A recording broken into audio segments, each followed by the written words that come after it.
Thank you. We love working with Kwasi, and he was remembering Margaret Thatcher. I've been in the House of Lords for 15 years. And when I joined, I was the third youngest peer in the House.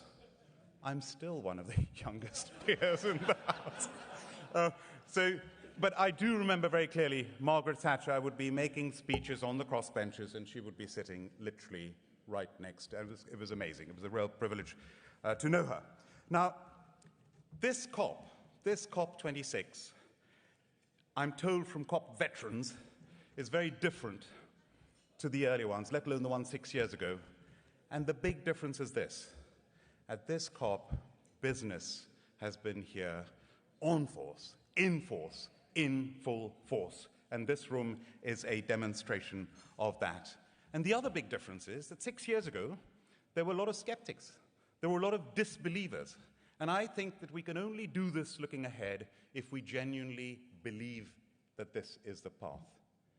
And my favorite saying of Mahatma Gandhi's is, your beliefs become your thoughts become your words become your actions become your habits form your character, and your character determines your destiny. And it is our destiny now to go on this path to net zero. And I think it was John Kerry who said, and Tony also may have referred, that over 3/4 of global emissions are now covered by countries with a net zero target. And India, the country I was born and brought up in, here we are. India came out with a target, albeit in 2070, to hit net zero by 2070. But they also said an interim target to reduce carbon intensity of the economy by 45% by 2030. And that's a huge ambition for a country of 1.4 billion people. And the proof that business believes in this, at the CBI, we've been working with Deloitte on the Goal 13 platform. And just now, just before COP26, we did a survey of businesses. Two of the statistics I want to tell you. One, 79% of businesses today view climate as a mega trend. That's believing. 89% of businesses shared at least one climate-related target. Jacinda, Prime Minister, said, what gets measured gets managed. I say what gets measured gets done. And we are now measuring it.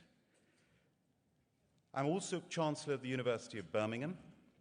Next week, on the 11th, I'm really excited because right here, right now, we have the world's first retrofitted hydrogen-powered train. And I'm going to be chairing a meeting on that train here in Glasgow. So we have done it. We can do it. Just looking ahead, the technology is here. It's what we make of it. And some of the learnings during this time I've been here, just these few days, at an Indonesian event, there's a statistic that I will never forget. 1 megawatt of solar generates 7.4 jobs. 1 megawatt of coal generates 1 job. So where is this? Yes, it's going to be tough. Yes, it's going to be difficult, but it's going to create jobs, and jobs. And I'm really proud that at CBI we've been encouraging businesses to commit to net zero. And one third of the biggest businesses in this country with a market cap of £650 billion have already committed to net zero. Somebody told me that 50% of the FTSE 100 are now committing to net zero.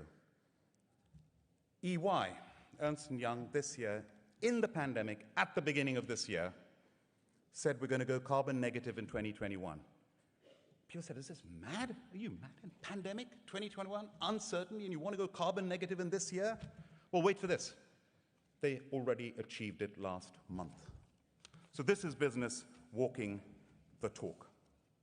So thank you very much, as John Kerry thanked, and I will thank again our sponsors and our supporters, the Weir Group, McKinsey, Dame Vivian Hunt, who's on the CBI board, is over here. Thank you for your support, Vivian.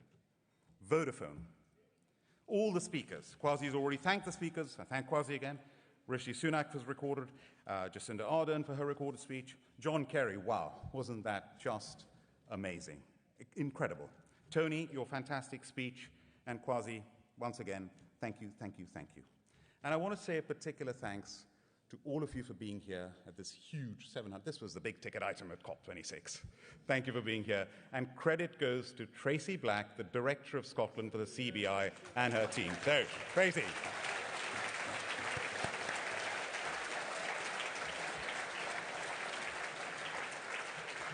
So, I'm winding the evening up and I'm concluding with this. I'm really proud of the CBI. I'm really proud that we believe in what Sir David Attenborough, our national treasure, every day we do not act now is a day wasted. I believe in what John said in his speech right in the beginning. He talked about his 3 Ps. Well, I talk about planning, partnership, and passion. Partnership with the government, with Kwasi, with Anne-Marie, with the Treasury. We work closely with you, and we value that partnership. Partnership with our customers, our suppliers, our universities, the power and the passion for this green industrial revolution. Greg Hans, my university contemporary, thank you for all you do as well. And the B7, which I had the privilege of chairing before the G7 in May, Boris Johnson spoke to us, and he said something that I will never forget. And he said, the road to net zero is not a zero-sum game. And as Kwasi said, he also said green is good. That was in Boris style. Well, we have a document that under Tony's leadership called Seize the Moment, our economic strategy for the next 10 years, £700 billion of opportunity, and one of the most, in fact, the most important pillar is the decarbonisation pillar. And when it comes to cost-benefit, it's off the charts. PPP, CSR, ESG, business with purpose is what it's all about. It's off the scales. Tony referred to Harvard. Kwasi referred to Harvard. I remember in the Harvard Business School classroom, they told us, be confident but not arrogant. Be ambitious, but be humble. Be humbitious. So humbitiously I say this. This little country, 1% of the world's population, we are brilliant. 16% of the world's leading research papers. Second biggest services exporter, second biggest recipient of inward investment, the best universities in the world along with America. It isn't an American university that has the most Nobel Prizes, it's Cambridge University, a British university. And this is my final word. Young people today, 2 things matter to them more than anything else.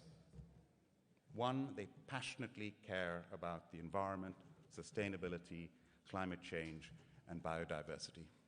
And second, they really care about diversity and inclusion.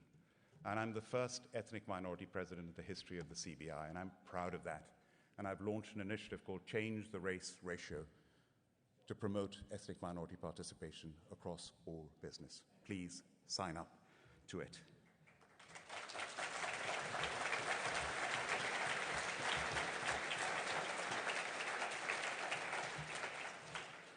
So I want to finish with this, and it's really important.